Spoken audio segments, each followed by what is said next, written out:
Before you buy a metal detector, there's some things you need to know. You need to know what the terminology means, first of all. Once you understand how a detector works, you can move on to deciding which features are important to you. You can then weigh that against their cost and choose the right one for you. The three main concepts that explain how a detector works are phase shift, target identification, and discrimination, and all three of them are interrelated. The easiest way to understand these three concepts is to look at the meter on an older White's coin-master metal detector. You can see that there's a dial. Notice along the top there are the words iron, gold, and silver. That is where the different metals fall on what we call the phase shift scale. This meter is simply measuring the phase shift of the object it sees in the ground. Let's zoom in a little. Now you can see the lower end of the phase shift scale. Notice the nickel and tabs areas.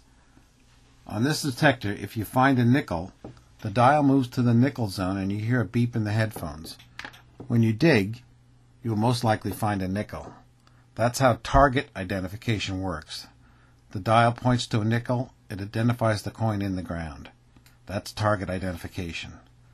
Right next to the nickel you'll see is a zone called tabs. These are the metal pull tabs that come off the tops of bottle sodas, soda cans, and the like. You'll notice that the tab zone overlaps a little bit with the nickels. That's deceptive. It really overlaps a lot.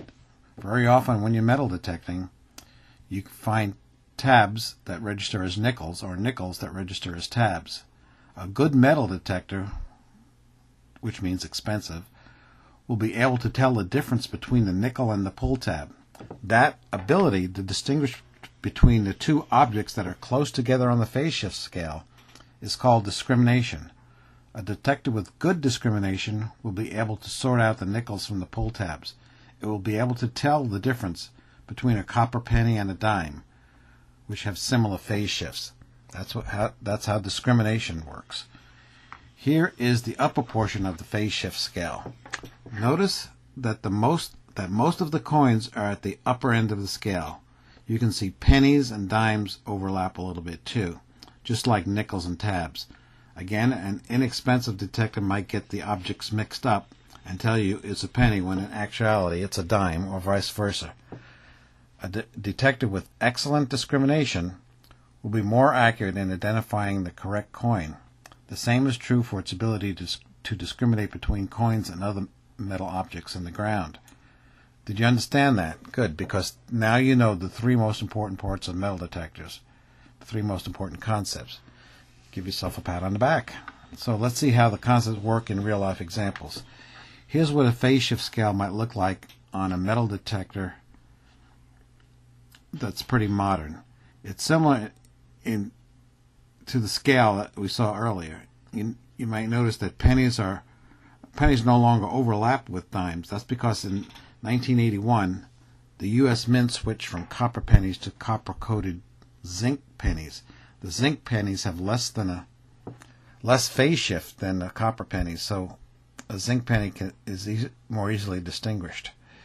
I'm going to show you three detectors with increasing levels of discrimination. In general, detectors that have better discrimination abilities will cost more. The first example we'll look at is a detector that doesn't have a display. It uses sounds alone to distinguish targets. There are just 4 tones. The higher pitched tones represent more phase shift and therefore are more likely to be coins as opposed to junk or pull tabs. Let's look at how this works, and please ignore the funny looking man in the baggy clothes. I'm checking out the Tesoro Golden UMAX. The first thing you want to do is put down some coins. I've put down a quarter, a dime, and a pull tab. What you want to do is be able to tell the difference before you start looking. So what does a pull tab sound like? I've got the detector set on discrimination mode, and here it's a mid-frequency tone. We move to a coin, a dime. You hear that difference? It's a much higher frequency. It means you've got a coin. And same same thing for a quarter.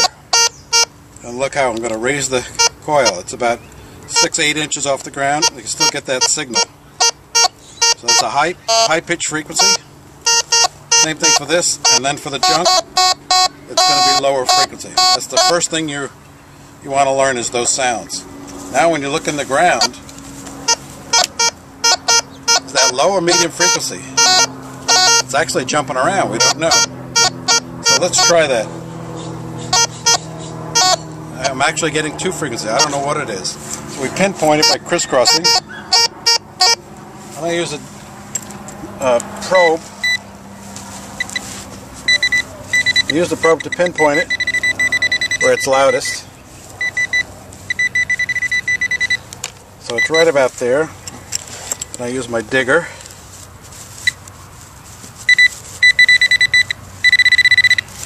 And like I said, we got a mixed signal there. I don't know if it's a coin or a piece of junk. We'll see.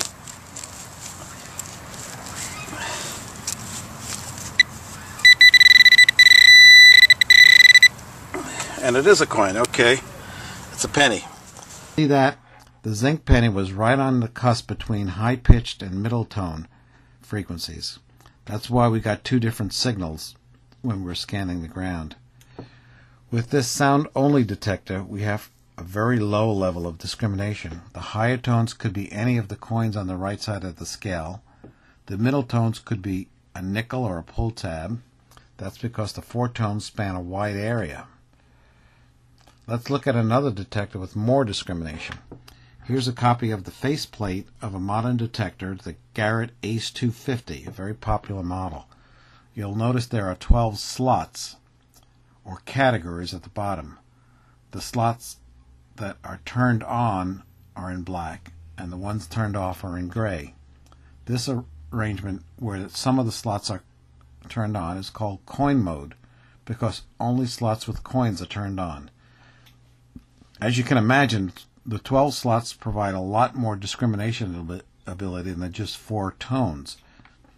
With the Ace 250, you can turn any of the 12 slots on or off. This is called notch filtering. If you turn off slots 5 and 6, you will not hear a signal for most of the pull tabs. Can you see how turning off and on different slots will give you greater control in your detecting?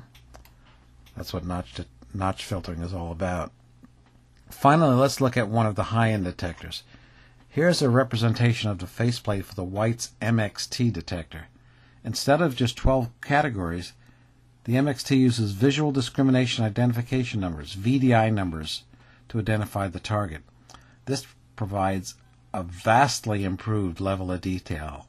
Instead of 4 categories or tones, or instead of 12 categories like on the Ace, you have VDI numbers that range from -95 to +95. Moreover, coins generally have their own distinct VDI numbers. A zinc penny, for example, might have a VDI of 67, a copper penny has a VDI of 77, and a dime might be 80, a clad dime, and a silver dime might be 81.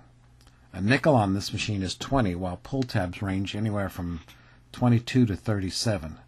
You can see that the increased discrimination is much more valuable and can tell you when to dig coins and when not to. As you can imagine, this level of resolution or discrimination goes a long way in identifying the targets you're looking for. It saves a lot of time digging, too.